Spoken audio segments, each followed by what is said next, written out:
Here are some gothic fantasy book recommendations that you need to add to your TBR. One Dark Window by Rachel Gillig. If you have not read this complete duology yet, do yourself a favor and pick it up. This story is incredible and has one of the most unique magic systems I have ever read.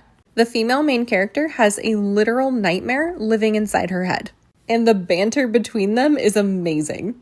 This is a fantasy book with romance, so romance is secondary to the story, which was absolutely perfect in my opinion.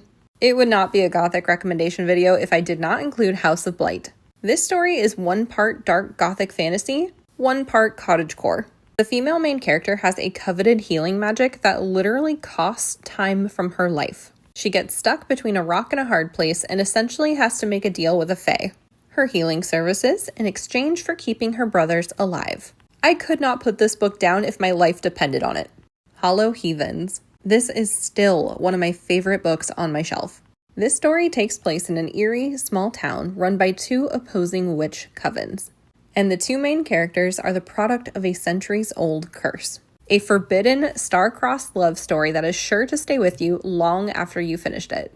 I have to put The Night and the Moth by Rachel Gillig in here as well. Another amazing dark gothic fantasy from this author. The female main character is an oracle. She dreams and translates omens into prophecies. But when her sister oracles start going missing, the only answers lie with the gods themselves. So she makes a deal with a king and a heathen to find them.